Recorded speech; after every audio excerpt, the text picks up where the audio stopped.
Welcome, boys. Oh, wow. Even got the big headphones. What are we doing with these? We're going to double this as a podcast this time. I love it. Check, check. Is this thing on? Can you hear me? Oh, yeah. I got you. I got you. Adjust it. Make sure it's not too beard heavy. Yeah. It's a little more comfortable than we're used to with anything when it comes to drop. Absolutely. I like that. I feel like I'm in a helicopter.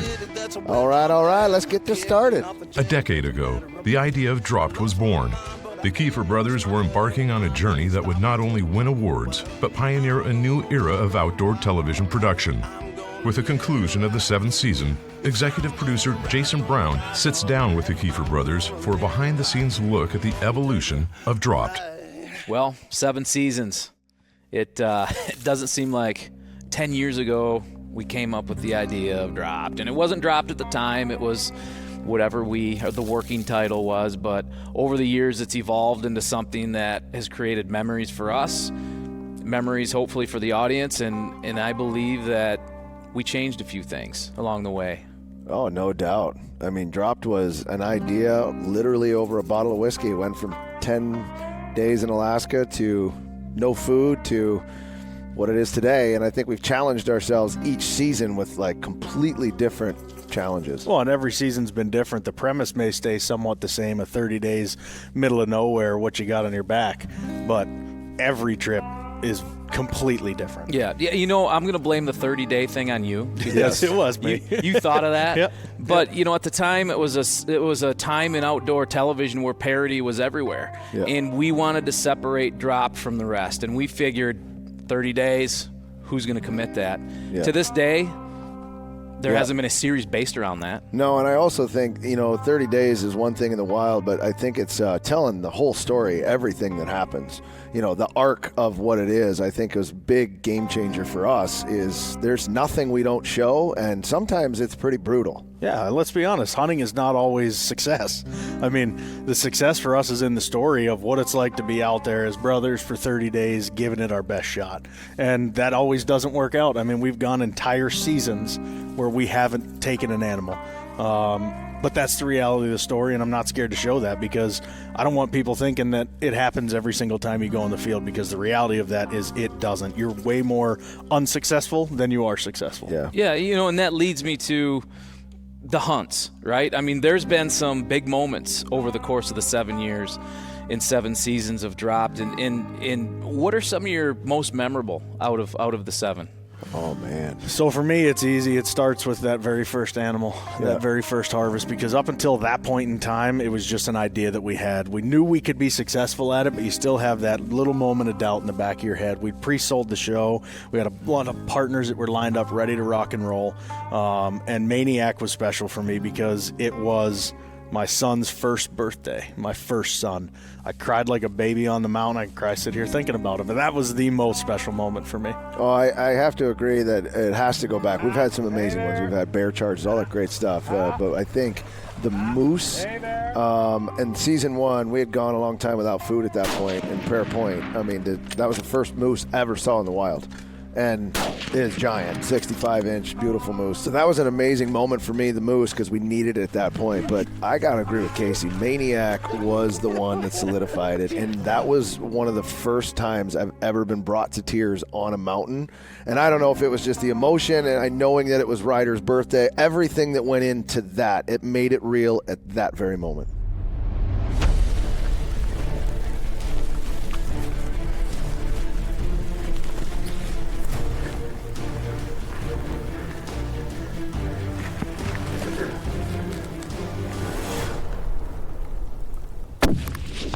Nice. Yes. Drilled him, baby. Smoked him. Drilled him.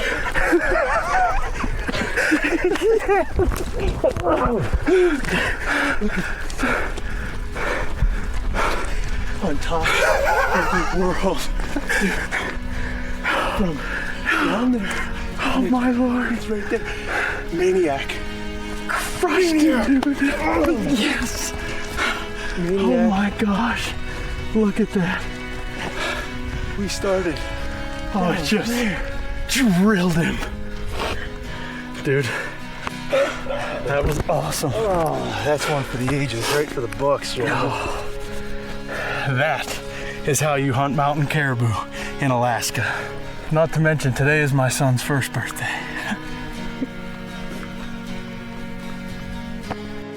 Pretty sweet. That's awesome.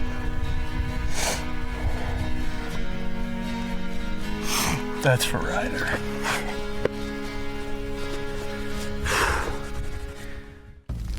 Dropped is presented by Cabela's. It's in your nature. Wiley X, absolute premium protection. Winchester Repeating Arms. I think probably some of the most hotly contested debates is where is camp? Yes. Yeah. Absolutely. Right? Yep. Camp's been pretty much everywhere. Sleeping is a huge part of living when you're out there. You need your sleep after you put in the long day. So what is some of the most memorable sleeping arrangements we've had? Oh, man, I got to tell you, first of all, sleep is a luxury. You don't really sleep. Yep. You rest. You know, one eye open at all times. I think having done this for as long as we have, 7 seasons, and then also being guides prior to this, Casey and I have really come up with unique ways to sleep anywhere and everywhere we can, and catching cat naps across the day, whether we're walking across the Yukon or we're sleeping and making our own shelters. I mean, the tents are nice, but at the same time, they're pretty dangerous in some places too. Well, yeah, because a tent, you're inside. You can't see what's going on. I mean, we always come back to something we call the first night bear. Oh, yeah. Which is anytime we change camp, that first night that you settle down to try to go to sleep, you hear these noises, and you're not familiar with the sounds. You get the rushing water or the rocks or sticks in the river or whatever it might be. So there's always a first night bear. That's just about a guarantee. And 9 times out of 10, it's not a bear, but then there's the time where it actually is a bear. Oh, yeah. Hey, Case.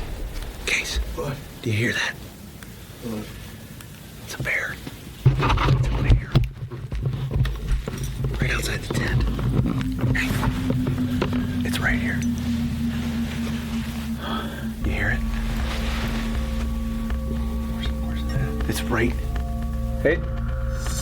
Close. Yes. Hey. Hey, Bear. Bear. Hey. You got your gun?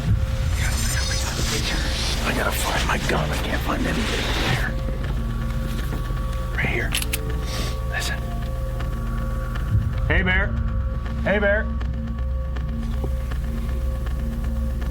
Oh no, he's on this side right there. He's coming around your side. He's right here. Hey. Hey, Bear. Hey, Bear. He's right there.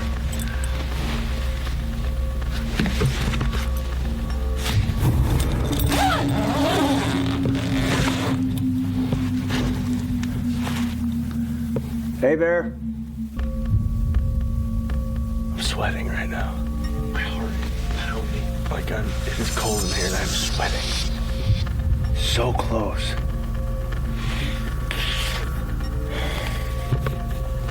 Oh, that is not how I wanted to wake up.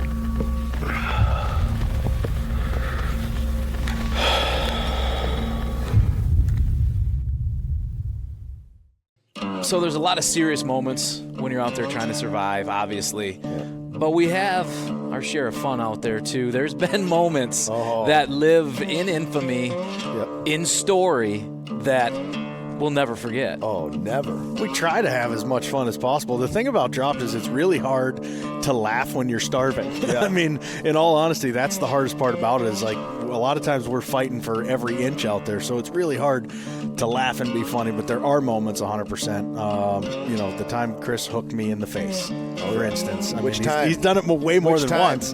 He hooks me in the face all the time, but stuff like the wrestling masks. I mean, you know, just those morale boosters, those things that we try to inject into the show that are like, okay, guys, we're out here having fun. I know it's tough. I know it's hard, but we're trying to have fun with it. Yeah, and we got to throw it out to our buddy Jeff Schuster. Yeah. The masks. El Jefe. He gave those to me, and I secretly slid them deep into your packs. Yeah. And we needed them. Oh, we were needed it. deep snow that day. We needed it bad. We were buried in snow. I think September 3rd, the snow came in, and it didn't leave till like the 9th or 10th. We were weathered in.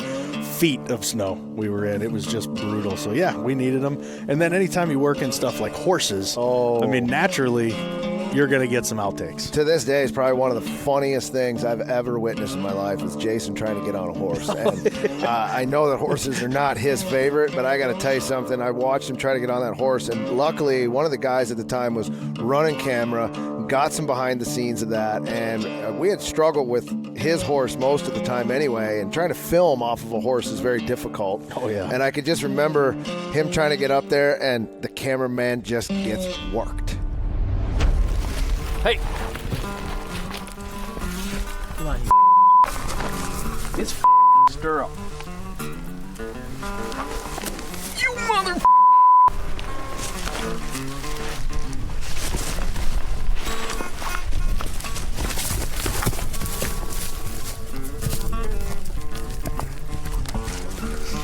Okay.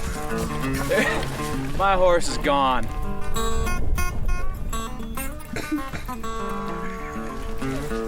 Yeah, that just tops. Oh, there he's wild back there. Where is he now? Yeah, he went with the rest of the horses. See, that's why cameraman gets worked. Now I gotta go find my horse.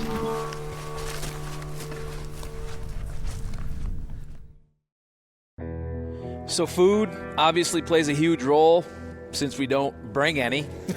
So You could say that. Yeah, you could say that. yeah, so I mean, talk about some of the crazy things that out there you guys have eaten. Oh, man, we've tried it all. Yukon caviar comes to mind, you know, the eggs right out of the belly of a fish, and the stuff that we've tried to eat of vegetables, dandelions and edibles, and that gets a little bit dangerous, but there's just that one. There's the one that will always stand out in my mind. Yep. The goat. Done. God, it looks so good. Here. I'll let you do the honors. Really? It's your goat. Okay. And A little tough. a little chewy. Taste-wise? Taste-wise, I've had better. Every now and then I'm getting a hint of goat. No like it. Bad. Bad. Oh my lord. Tastes like iron. Just got to go for it. We're gonna split up. Well, I saw those rabbits up top. No? Take that fly rod. Let's see if you can get some. Wow, it's not good. See if we can. Oh, a little goaty. I'll go fishing. Okay. That piece was goaty. That's an aftertaste like I've never had before. Okay. Wow. Oh. There you go. Keep it in. I'm gonna get my fishing gear ready. See? Oh.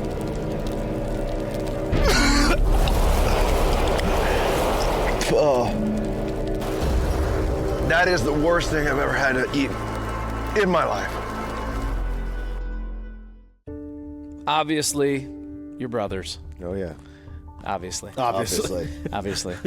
I've bared witness to several scraps over the years, Yep. being business partners and also friends.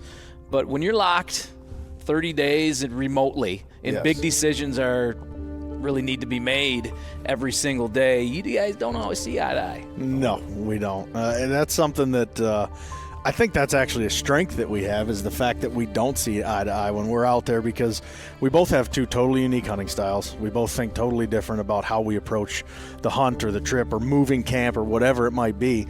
But that's a good thing. That's not always a bad thing, because if everybody's on the same page, who's going to see the left hook coming? You know what I mean? I think that's kind of how we look at it.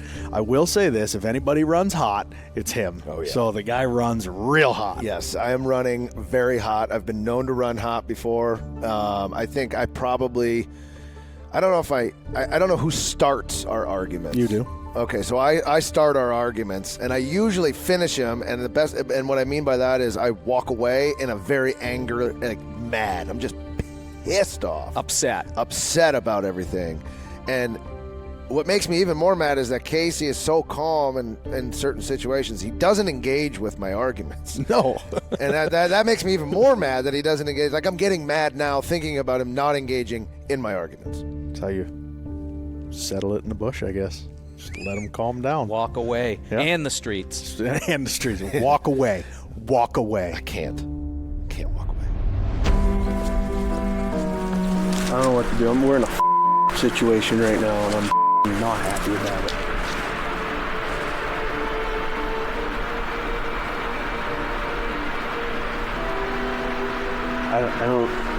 I've never felt this way right here, where I have no idea what's around the next corner. I have no idea what to do.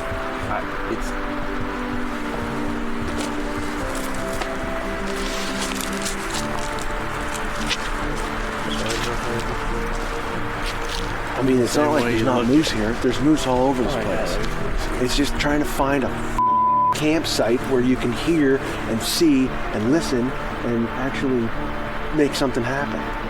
Instead of next to a class 5 rapid where you can't hear.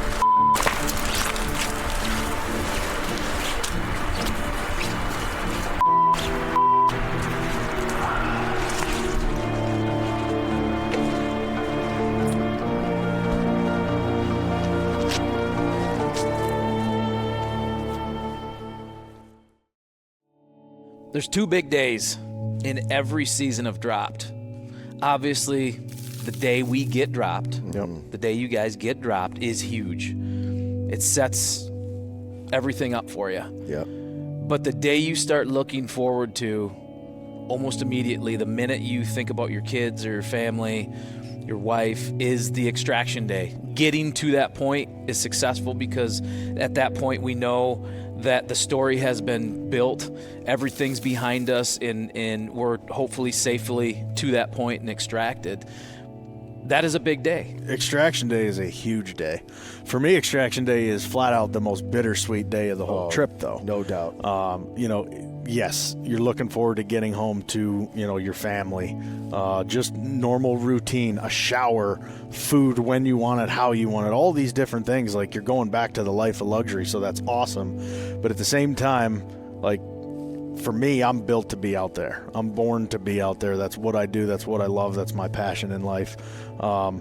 So it's a hard day, and I've always said since the very first Dropped that a little piece of me stays behind in every single place that we've ever been. And I think that rings true because I have memories for a lifetime, not only in my head, but memories that are captured on video and shared with other people of a lifetime of my life out there. So Extraction Day is a really tough day, as much as it is kind of a celebratory day. I don't know. It's extremely bittersweet for me. I mean, one of the things that's weird is you come off of that month of just living out there, waiting in the mud, and you hit cement, and it's weird, and the smells that you get, I know you're the same way. I mean, those things all come back to you, and it's just incredible. But I know we've had some amazing extractions throughout all of the seasons, and something about hearing that plane. It's the excitement of what's about to happen, but it is the sadness of leaving what we just did. But there's also a sense of accomplishment on that day, because whatever the challenge was for that season or for that trip, that means we did it. And whether or not we killed an animal, that's not what Dropped is about. So that wasn't necessarily the goal, but we made it 30 days in that challenge. And for me, that's all that matters, is we had an adventure together as brothers, and we proved that we could do it. And so we move on to the next one. And I think Extraction Day is probably the hardest day of the year, let alone that month.